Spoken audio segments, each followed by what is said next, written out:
right, thanks everyone. Welcome to AI CX. This is actually I believe it's our 5th episode, and I'm so happy to have Adrian on board here from CX Chronicles. Adrian, how are you doing? Number one, thank you so much for having me, Brian. I'm doing great today, and I'm pumped to talk AI, CX, and all things customer, man. I'm pumped too because we were just talking about this. You're always on my side. You have a podcast that's been running for, is it 5 years? Is that right? Yeah, man. It's believe it or not, it's been 5 years now. Yep. And how many guests have you had on that podcast so far? So I think this week, Brian, we just posted episode 207. As we were just joking about before jumping on today, probably had hundreds and hundreds of conversations leading up to getting the 200 people to come on the show. But yeah, we've had the pleasure of interviewing a number of incredible customer-focused business leaders from across the world. And our show's simple, man. We have CX, CS, sales, revenue, founders listening to the show. And every single week we're trying to bring our listeners through a very simple run of how that guest is tackling the 4 CX pillars. So team, tools, process, and feedback. And at this point, man, we've been able to collect some pretty awesome stories, but along the way, definitely started the business backwards. Somewhere around episode 50, we had ourselves an agency on our hands. We started working with customers across the world, helping them think about how they could optimize their CX and their CS. So you had the podcast first. Yeah, I didn't know that, Adrian. Yeah. It's funny. It's funny story. I was still working at a company in Buffalo, New York called ACV Auctions. Company was actually an incredible, one of the lone unicorns in Buffalo, Brian. But started doing the show when I was at ACV, and we were building towards our IPO, and it was just a way to kind of connect with other CX and CS leaders and understand sort of some of the pains, challenges, opportunities that they were seeing, and really kind of begin to chronicle or collect or aggregate all of these answers and all of this awesome wisdom into a spot where, future CX and CS leaders could go to a place and really kind of get the quick and dirty straight from the horse's mouth. Yeah, and let me stop you there because I want to tackle everything that you just said, which is like what led you up to CX Chronicles, as well as kind of your podcast a little bit too, because I know you've had to have so many interesting insights by talking to 200 plus individuals. Well, first, let me actually get to a little bit about your adventure to CX Chronicles. So yes, it sounds like you kind of a couple of years in a few different practitioner roles at a few different startups. Do I have that right? Yeah. So long story short, I had the pleasure of spending almost 10 years in New York City working at a plethora of different venture capital backed startup companies. I was working in sales roles, operations roles, RevOps roles, and after I probably got to the 3rd or the 4th startup, I was finding myself in a position where I was the one that was kind of helping to build the customer-facing team, customer success. And that was just organic. It just kind of helped like that, or did you right away say like, "Oh, this is something that's more interesting to me than the sales side or the revenue side"? No, not. I don't think right away. I think it kind of moved into it. It's funny. Early on in my career, I would have considered myself an operator. I love building. I love iterating. I love thinking about the logic around how all of these things have to come to be, and plotting a map, plotting a journey map, and understanding all the intricacies of it. But as I got, I think, deeper into my career, there was so much back and forth with the customers that meaning me and my team, whether it was my sales team or my ops team, that I just started having a lot of these customer conversations myself. And that became one of my favorite parts of business, was being able to, especially in New York, man, we used to work with some pretty incredible companies, to be able to pop in and talk to all these different customer-focused business leaders about what was working really well, what wasn't working well, what they loved about our products or services, what they didn't love about it. I kind of got addicted to it, man. I thought it was super fun to sort of understand the good, the bad, the ugly, and then go back. And there's probably something different too about actually in person talking to them, walking into the office than an online conversation. Honestly, 100%. Nothing's better than being able to go in and get FaceTime with people and really kind of be right in the flesh. Obviously, the last several years, I think that's a totally different ballgame for many of us. I know here at CXC, most of the customers that we work with today, Brian, they're all over the place. So we're doing remote video calls. We're doing in-persons, of course, for kickoffs and for some of our big update meetings for LTs. But like, the world's changed, right? I think it's in person, it's remote, it's phone, it's all of the different mediums, man. Okay, so then going back to your journey again, like what company was it where you actually settled into the CX world and CS world? So I'll give you the quick tour. So I spent a few years at one of the country's fastest growing floral subscription companies, a company called H Bloom. I never thought I was going to be a flower salesman, but long story short, over 3.5 years, we built almost $20 million in floral sales across 25 markets across the U.S. And basically what we kind of identified was all of these moms and pops that were all across the country for corporate clients, for B2B clients that were already used to getting fresh floral on a weekly basis or fresh plants on a weekly basis. They were thrilled when they found out that they could have one provider across 25 markets that could deal with all of their buildings or all of their offices. And we built some incredible teams across a bunch of really cool cities across America. But that was what got me addicted to it. I was young. I was in my early 20s. I got to pull up a seat at a leadership team table at a company that just raised almost $20 million in New York to put this whole thing on. And it was fun, man. It was definitely where I got addicted to the what I now call the bonfire building phase of a business, where you're trying to get the wood and get the fire going and get people around the campfire. And so at that point, the customer was a mom and shop. Not to stop you there, Adrian, but the customer was pretty much a mom and pop shop. Like that. Those were the type of people you were talking to. We had a few different segments, Brian. We had our biggest segment, our bread and butter, was actually B2B businesses. So we were selling to property management groups, hedge funds, corporate offices, bigger B2B type of clients, where we would come in and drop off whatever they wanted on a weekly basis. On the flip side, we were still doing a B2C side where we were also doing home bundles. So for guys and gals that like getting fresh bouquets to their house every single week, we were doing that as well. And then it's funny that you bring up the mom and pop, because when we actually ended up exiting the business, a big part of the pitch and the pivot that happened through the years that we were building the business was we built a super cool piece of software behind the scenes that we were able to put in the hands of a bunch of mom and pop florist companies across the U.S. And then it started as a service business, and by the time we were done, we were very much a software company. Oh wow! Okay, all right. So help us skip ahead a little bit. Then what came after, really quick? So then spent some time at a white glove Airbnb company called One Fine Stay in New York City. Awesome company. Okay. Basically, when Airbnb exploded, Brian, One Fine Stay, which was a London-based company, we built a portfolio for the 1% that want a white glove experience. We had penthouses, we had brownstones, we had chateaus on the ocean, we had ridiculous, gorgeous places, and I had one of the hardest. It sounds to me customer experience, though, right? That's all about customer experience. And this was the hardest CS job I've ever had in my life, because I was working with an incredible team of guys and gals in Manhattan, managing host and guest relations, and our hosts were extremely successful, wealthy people that owned multiple properties across the earth. Our guests were also extremely successful individuals that weren't afraid to spend. Our average ticket cost at OFS when I was there was a 4-night stay was going to cost over $10,000. So we had some beautiful properties, and then the expectations that we brought was you were getting white glove concierge services, you were getting the cleaning crews, you were getting everything that you might get when you're at a 5-star hotel in someone's home. And so I got to work with the host relation and guest relationships team, building out what our future CX roadmap was going to look like. It was definitely an interesting role, to say the least, Brian. And I'm just curious again on this. Like, were you thinking about customer experience for both sides again, the property owners as well as the guests, and you had to manage both of those? That's why it was so difficult. So on one side, you basically have hosts, which is your demand, right? If you don't have hosts, you don't have any. Sorry, the hosts were our supply side. If you don't have hosts, even nights to book, you have no supply. The guests are your demand. So equally, you need the guests there to be able to buy the supply, or else you don't really have that good of a platform. The thing is for the hosts, it's their homes. It's their multiple $million-dollar assets that they spend a ton of time, money, energy, and they're their homes. Guests were looking at it very much as an Airbnb, right? Where I'm buying a thing for 30 days. It's mine. I'll pay $100,000 for it if it's in Manhattan or something like that. And it was hard to manage the back and the forth of when things went south. More often than not, we had great stays, great bookings. Things went off without a hitch. As many of you know, I'm sure, with Airbnb, you have great Airbnb experiences.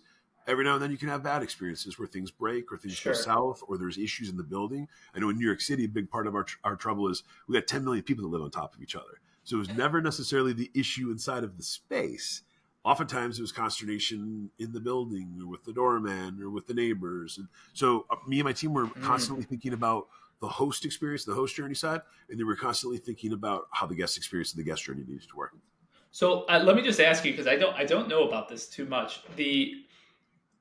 If I was a guest and I did have some sort of request, like what was the channel that you guys prioritized? Was it a phone call? Was there an app that then you requested a certain service? Was it just a SMS? Like, what did you guys use at that point in time? So Or it's was funny. it everything? It's a great question. What we did is, because so many of our guests were international, when you showed up to your One Fine Stay, you got an OFS iPhone. On the OFS iPhone, we had the OFS app, and the reason why we did that is because, as you know, Brian, not everybody gets their cellular data when they go across the pond or when they're traveling. We would just give that to them. So it was another part of the perk. But the reason why was they could communicate with us the whole time. So, and then we had every channel. So they could call us, they could text us, they could email us. We had all the different mediums running. And even from time to time, we'd have to go in person. So I had a handful of times when you literally had to roll out into parts of Brooklyn or parts of Manhattan and show up and meet these folks right in the flesh and figure out how you could help them. I love it. I think that's a great answer too, just to give them the phone. I mean, that's a white glove service, but then you know exactly that, like, listen, like, we can't, you're able to contact us. 100%. You made sure of that. Yep. Okay. Yep. So after that, what came next? So then after that, took a totally different path and spent time at a home healthcare technology company in the Flatiron district of Manhattan called Home Team. And basically we were trying to build beautiful days for older adults. We were tackling the aging experience here in America, right? We have a huge population of baby boomers that's moving into their 7th and their 8th decades. And what me and the team at Home Team were trying to figure out is it's a dual-parted problem. One is that you have all of these people moving into a place in their life where they need home care. Okay. The other big problem that we have in America is we have a massive shortage of home health aides, or HHAs, and caregivers who take care of mom and dad and grandpa and grandma as they get to the end part of life. So it was one of the coolest experiences I ever had, because the CX team that we built out there was set up one part for our patients, their family, physicians, people that were closer to the actual clients. And the whole other part of our CX team was built to actually talking to our caregivers out in the field. So we had over 500 different caregivers across all the boroughs of New York and New Jersey. And one of the big differentiators that we were building at Home Team, number one, it was building and gamifying the way that they would put information into our Home Team app every day. So now it's commonplace. Now when you think about with home care with your kids, you get pictures of your kids at school. You get pictures around 10 years ago. That was not the case. That was the very beginning of it. And what we were doing is we were aggregating a bunch of patient information and patient activities to be able to signal any potential issues that might be coming downstream. On the flip of it, for the caregivers, most of our caregivers, English was not their primary language. So we got to do some really cool stuff with building how we would communicate or optimize our communication flows into their native language. We had a full-blown support team that was able to, at any minute of the day, they could call us in, walk through any questions we had. We could connect them with RNs. We could connect them with physicians. We could, if it was crazy stuff going on in the house, like someone just needed a plumber and there's no kids around to help, hooking them up with a plumber. We dealt with everything in the house. And it was a super interesting experience. And definitely got to meet some of the most interesting New Yorkers during my 10 years in New York City, man. Like, there's a lot of interesting people in New York. I got to meet some really, really cool older adults in New York that did some pretty incredible things back in the day that built it into the place and the city that it is. Wow. Well, it's not up to this point. It sounds like, I don't know if you connected the dots or not when you were at that point in time, but you love marketplace businesses and you don't like any simple approaches as well. Too. Yeah, no, I don't like it. Nothing. Everything was a challenge, but it was fun. The harder the better, brother. Yeah, it definitely was fun. And I think the other thing too is all of these businesses were building product. And then, as I mentioned, ACV, what brought me back to Buffalo was, having the opportunity to work for our executive leadership team at ACV. All of these businesses, they're totally built on the backbone of technology. And we needed to build all of these different features to be able to connect people. But the fabric of it and the beginning of it, and especially the scaling part of it before starting to blitzscale, it was people to people, man. It was literally understanding customers, understanding pains, challenges, opportunities. And then it was working with the customer-facing team to think about how you could unpack some of those opportunities and build it into the product and build it into the corresponding processes that would help us build our business and grow our business into the future. So talk to me a little bit about the kind of the steps to where you're at now with CXC and building your own. Can I call it CXC? I feel like you did too. Yeah, so that's what it is. Okay, I don't know if that's love it. So I'll talk about it as CX Chronicles for those that are listening. Now, what was the step of like, I want to actually take this on, take it on as an agency? Well, you said you started with the podcast first, so kind of like, what was the trigger to say, hey, I want to actually learn more or to interview more? Like, why? It was a couple of things, man. So number one, I think COVID did a lot of funny things to many of us, right? So for me, a couple things. Number one, me and my wife had just gotten married. Number two, we knew that we knew that our firstborn was on the way. So our daughter, who's now 2 years and 8 months, was on the way. So like, there's COVID, there's approaching this big life event for me, and the things that I was doing at ACV, and then the interviews that I was doing every week.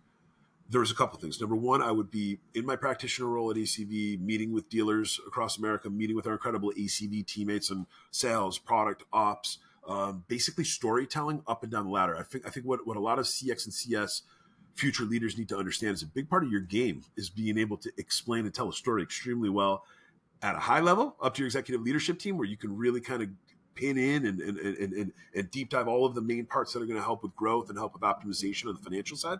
But then you got to be able to tell that story throughout the different ranks of the business so that you're getting a common story, a common voice. Everyone talks about brand voice. I think like part of how you get that is you need really, really good storytelling going on behind the scenes so that people understand what's going on. And I think with me, when COVID happened, there was a few things. Many of us paused CX and CS leadership hires. There was a lot of people that had budget and were all excited and they were getting ready to hire their first CX and CS leader.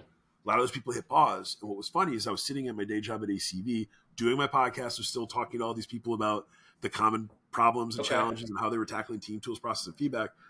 And I would get these text messages and I get these emails from friends saying, hey man, we're not going to hire this role, but can you help with these journey maps? Or can you help with this voice of customer dashboard? Or can you help with like understanding like our CS ops utilization from whatever tools they were using?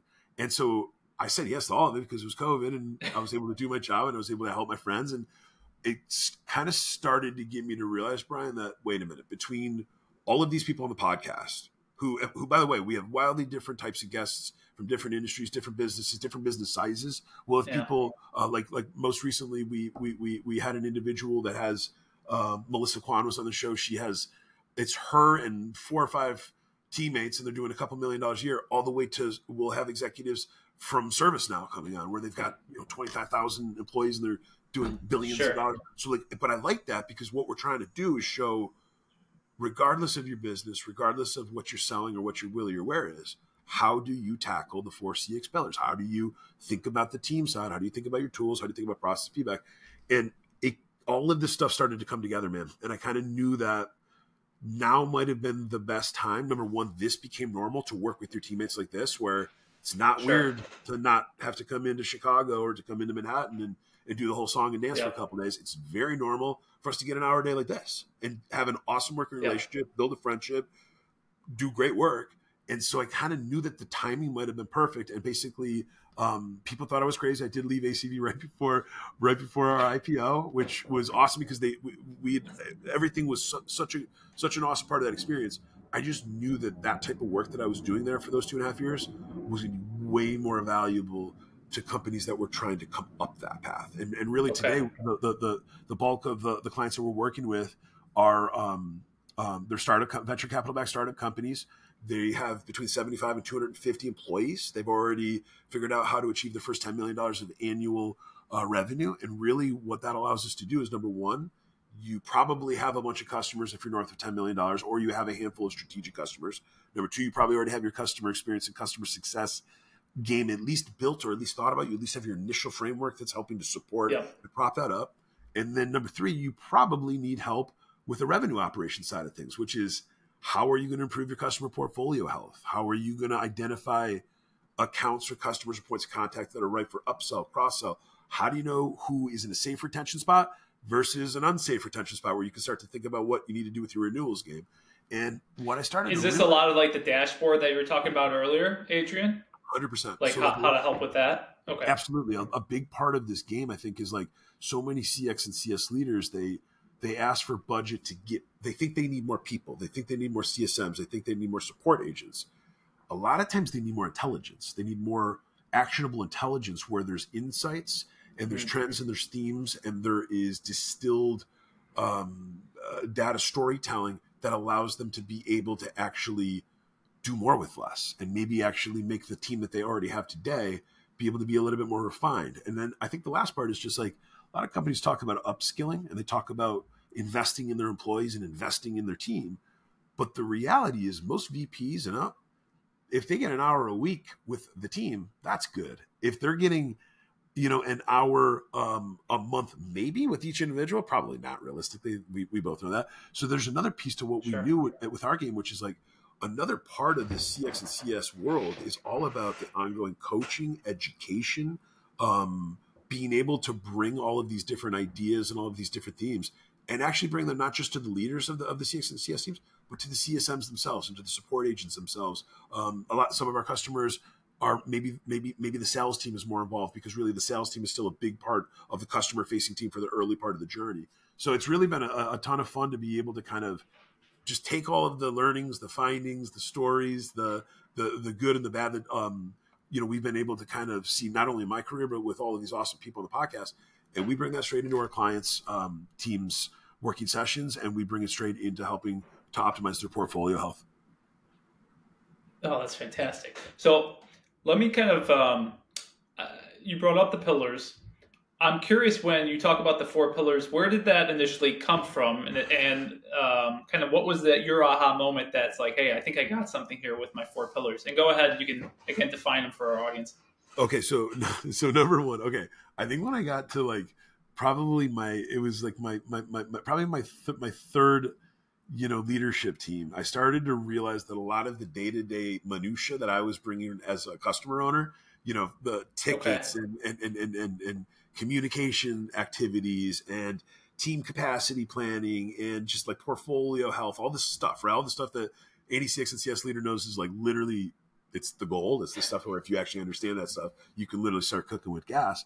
What I realized is like, it was too much. I had a hard time of like delivering some of this messaging without simplifying it. And what I started to kind of realize was, wait a minute, if I could start to break down some of like my monthly LT report outs into 4 buckets, super simple. I know most executives do people, process, product. I get it. Mine wasn't. Those weren't my 3. My 3 problems that I had by the time I'd managed like 3 or 4 of these teams and scaled them and grow them and was able to throw a lot of time, money, and energy at them. And use all the best tools, by the way, and get to use all of the best leading tools for the given times, for the given business we're in. I started to do these LT report outs across a 4-pillar type of methodology. I provide team updates. I provide tools. So team updates might be around capacity, might be around floaters or sinkers, for lack of a better term, as far as who's doing great, who's not doing great, who do we need to be mindful of, who do we need to be thinking about, so that I'm communicating this ahead of time, so it's not a surprise when I get there and I need to execute. Tools might have been tools was all about utilization at the time. Was like, how are we going to get our people to? We just bought Salesforce, we just bought HubSpot, we just bought Customer. How do we get 25 people to know how to utilize that tool extremely well to get the investment, to get the ROI that you think that you're getting when you buy the tool, right?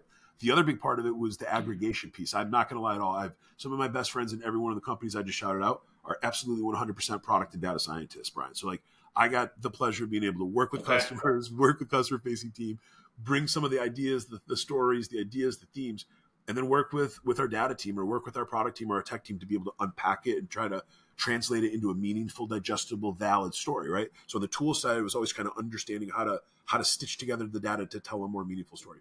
This is crazy, but it's become a little bit more mainstream now because every single solitary tool is all about knowledge base, right? You've got some place to dump your knowledge base where people can dump all the good things you got to do. What I saw was, even at some of the big companies that we're working with to this day, people fall behind on the chronicle. That's hence CX Chronicles. They fall behind on chronicling the constant ebbs and flows and changes of what process really means. Process today is going to be totally different in 30 days. Maybe not for everything, but on the customer side of the business, when you're dealing with live customers every damn day, phone calls, emails, text messages, you're dealing with all the different transactions, you're dealing with all the different escalations, you very, very quickly can start to see, areas that are ripe for instant process change or instant process optimization so that you can course correct downstream. And then feedback, man. Feedback was, you'd be amazed at how many companies, a lot of companies are really great at collecting feedback. Not as many companies are really as good as assessing it. Most companies are terrible at acting upon it. And that's just the reality, unfortunately. Now, so on the feedback side, one part of what we were doing was just historical data audits, understanding exactly what has happened in the past and understanding what some of the general sentiment and the themes were. And then for some of our startup clients, it's really about construction, man. They have the opportunity to build a feedback loop correctly from day one. If you can build a feedback loop as a business correctly from day one, it's going to help expedite growth for sure. It's going to help with some of your financial operations refinement, and it's absolutely going to help expedite your ability to get to what your ICP is that you need to be spending all of your time, energy, and your valuable resources on. Oh. So in your podcast, I know you talk to a ton of B2B companies. You also talk to B2C companies as well too? Yeah, absolutely. Or is it pretty much just business to business? No, we talked to a lot. We talked to all sorts of different types of customer focused business leaders. You know, I think as we've gotten deeper into the show, Brian, I it's funny. When I started this journey, I was selfishly wanting to learn as much as I could about the CX and the CS side of things. I think now what I think is fascinating, man, is like every different type of customer focused business leader, whether the CEO, CMO, CRO, CXO, you name it, whatever they are, it's really interesting to hear how different folks think about our space, how they think about what customer experience is, how they think about what tackling those 4 pillars is really all about, how they think about stitching. And that kind of became the fun of it, man, which was like just all of these various points of view and all of these various ways of doing it. But the 4 common things are like the team, the tools, the process, the feedback. And it's been interesting to kind of have some of these executives at companies that I admire who are like, dude, I like this. This is simple and a good methodology. I'm like, well, why don't you call CXP and start working? I bet that makes you feel good. It's got to make you feel good, right? When you hear this executive say, oh, I like this. I like this a lot. For sure. Oh, my God.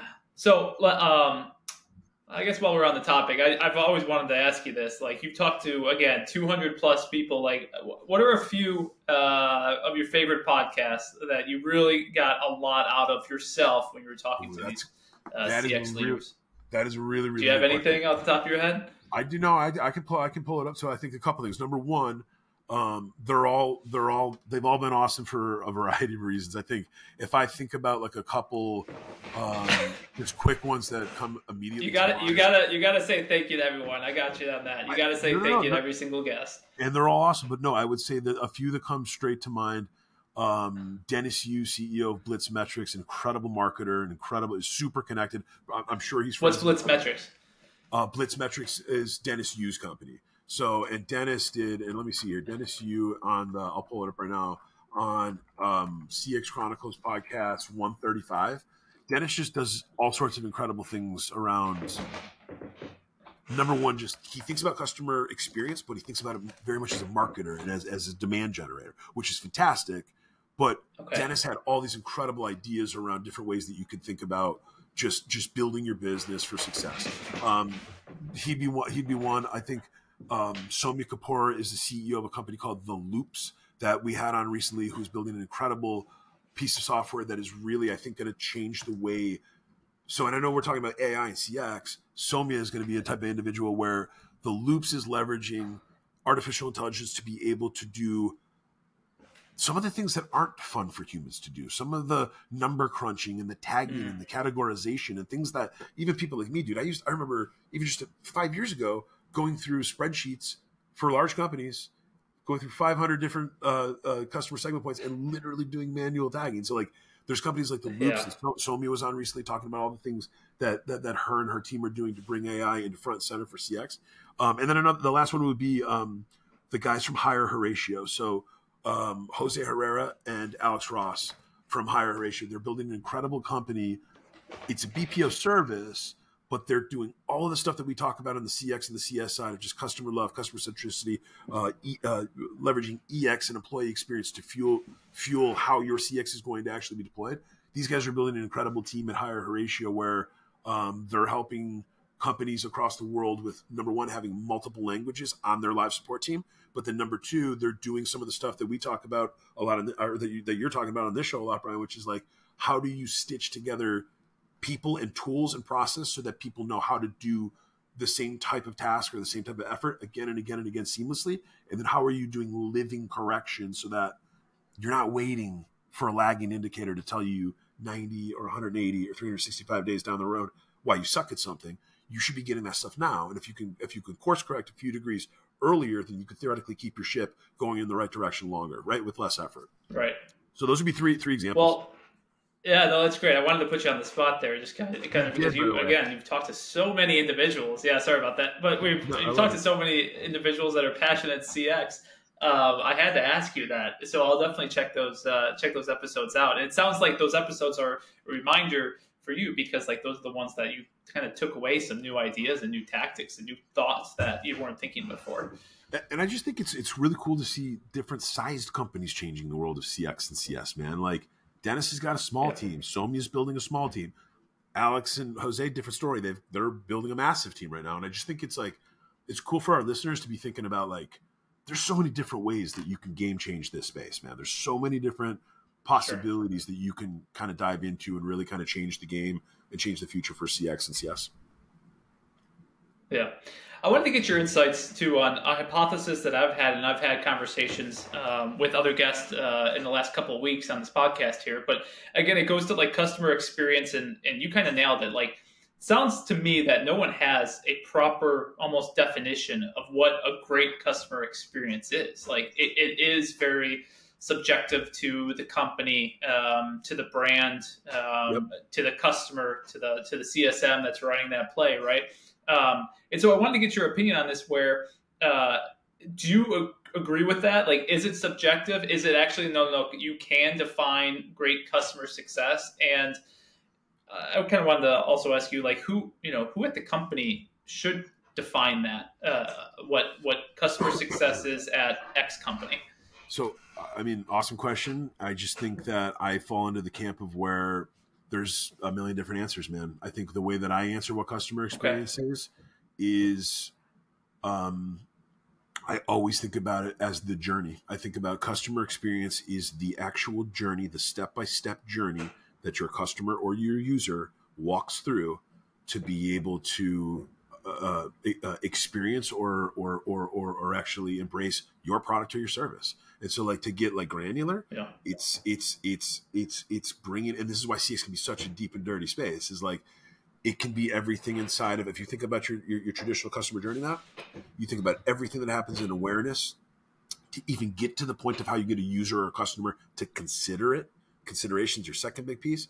Before you ever get to conversion, you need to get them to consideration. Conversion becomes the next big place in science. After conversion, then you've got onboarding. After onboarding, then you've got customer success and account management and retention. And then after that, then you've got your loyalty, right? So, like, for me, I think, like, look, to put the definition of CX in a few words, sure, it's a customer's experience with your brand or your business. I think that's a simple way. But for me, I just always think about it as the whole journey. And that's why I think this is such an incredible space to be in.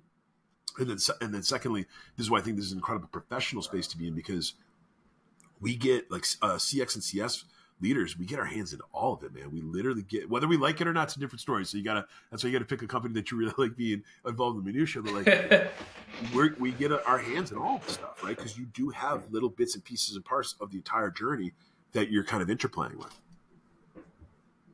See, I think what's really interesting, and I'm kind of going off on a tangent here, but I'm curious to hear your thoughts on this too, which is, my experience has been primarily on the marketing side. And I think just recently in the last 3-4 years, I've really understood a lot more about CX. And there's so many commonalities. And let me give you one example, which is there's this philosophy and this theory that a chief marketing officer at a business is really, their job is to take the CEO and to amplify their voice. It is a theory at the end of it. And when I think about customer experience, sometimes I think that, customer experience can also help be defined by the founder and the CEO, because they are sometimes the brand and the product and how their vision is. And would you agree then that, hey, the CX, the CS leader is also trying to amplify and to understand the founder's, like, point of view of, like, what they perceive as what a great customer success would be, or customer experience would be with their brand or service, and then take that, and then, like, actually, like, you take the 4 pillars and put the process around it, put the plan around it, put the metrics behind it. Like, do you think that there's commonality there when I throw that out there? You know what's funny, man? Does the CEO founder really impact that? I think absolutely. So in short, absolutely. And then I think that the second part of what I've seen in my journey, man, when you have your executive leadership team, specifically your CEO, in involved in customer journey mapping or involved in mission and value curation, game changer. Because more often than not, you've got the same guys and gals that have been tasked to lead the charge in all these different teams and departments, and they're going through the journey map, and you hear the points of divide or debate, or where it's like, whoa, what do you mean that's what we're going after? That's not what we're going after. We're here to be able to solve X, Y, and Z for this type of profile. And then, like, it's funny because when we're facilitating those type of sessions, and this is part of, again, guys, this is part of why it's important too. Sometimes I know that you can do all this stuff in-house, but sometimes it's better to have somebody that's facilitating it who's Switzerland and they're not involved in stuff. They can say something to the CEO. They can say something to Brian. You can remediate. But what I'm getting at is, like, when we have like CEOs from some of our smaller startups in these sessions, number one, we don't let them lead it, but like, yeah, they're literally steering, guiding, or course correcting assumptions. And most smaller companies, they're not great at communication yet. It's funny because you think that they would be, right? You think that you have a small team, it's only a couple people, you should be able to know everything. They're not necessarily great at communication. Communication skills and communication becomes, I think, a little bit more paramount as the business gets bigger, right? You got a larger group and a larger team to talk to. But there's been so many different customer journey mapping sessions where one of the biggest gains we've been able to get out of the session was a clear divide where the team was completely interpreting a message incorrectly. And then obviously selfishly, what we're calling out is like, well, good thing we figured this out right now before we do everything else. You got your money's worth. Yeah, 100%. But it's that type of stuff though, man. And again, I think that's why my comment earlier in the show, like, this is why CX and CS leaders, man, I think similar to your CMO comment, we are storytellers within the business, and we are the individuals and the guys and gals that need to curate, refine, re-optimize, reset, and recommunicate on a freaking daily basis, man. And if you're doing it really well, you're doing it with your customers and you're doing it with your team. You're on the CX side and you're on the EX side. Yeah. I mean, let's clarify, at least for me, like a CX leader needs to understand how to tell a story. A CX leader needs to understand how to pull metrics and how to understand metrics and be an analytical thinker. CX leader has to understand how to manage a team of individuals as well too. And a CX leader has to be an executive and work really closely with the CEO there. I mean, that's a hard job. Like it's a hard job, man. It's just, that's a difficult job. My gosh. It's a difficult job. Okay, So a couple quick things before we finish here. So the 4 pillars. I'm curious, when you talk about those 4 pillars with certain individuals on your podcast or even across your agency, is there a pillar that's most difficult for companies that you talk to and that you really dive into with? 100%. Okay. Which one is that? I'll answer this question. I'll answer it a little bit differently. So, like, whenever most guests in the show are going to say that the most important pillar is team, right? Because team dictates all of it. Team will dictate which tools you buy and how you build your process. Okay. So team is the most important. The one that most companies struggle with is tools. And the thing that I've been talking about this like crazy on the CX Chronicles podcast lately, but like in the next 5 years, companies globally are going to be spending $750 billion a year on SaaS, on software. When you look at mid-market and enterprise companies who theoretically are doing it the best, and they're some of the biggest SaaS customers, right? They see utilization rates in the 20 to 30% rate. So on one hand, our world is about to spend $1 trillion a year on software, and companies are okay with accepting 20 to 30% utilization. That's crazy to me. That's just absolutely crazy. I think so. Tools, utilization, my point here, is the biggest problem. The second biggest problem is the abundance, meaning it's very common for, as businesses are growing, they'll get the marketing SME to finally come on the leadership team. Then they get the CX SME to come on the leadership team. Then they get the revenue SME to come on. And then before you know it, you've got Pendo over here. You've got client success over here. You got Salesforce over there. So then the second big part is like orchestrating a tech stack that's going to make sense for your scale, but then keeping it simple enough where utilization becomes very, very easy. The last part about this, it ties into the VOC reporting. This is why so many companies and so many executive leadership teams struggle with voice of customer curation, is because now it's not a CX reporting problem anymore. It's literally a data science problem. You're getting into stitching together different data sets. You're doing aggregation, normalization, simplification, and then you're trying to compute to a place where you can make sense of it. And you know what? You don't have to do that if you have a slim, mean, highly utilized tech stack that theoretically gives you many of the insights that you need to be tracking and monitoring on a day-to-day basis with your customers and with your business. So should we as, I'll say we as in consumers, even say on the CX side, individual reps, should we be excited about the tools in your mind? Should we be excited about the tools that are now just brand new to us and moving forward? Or do you think in your mind that the tools that you were researching and working with 4 or 5 years ago, even 10 years ago, compared to the tools now that are available to us, it's really nothing has changed. It's again about utilization at the end of the day. I hate to say it, but I've spent too many times with too many CS teams across America where they've got completely blank account details views in Salesforce. So to your point, like those account details inputs were there 4 years ago. They were there 5 years ago. They were there 10 years ago. Yeah.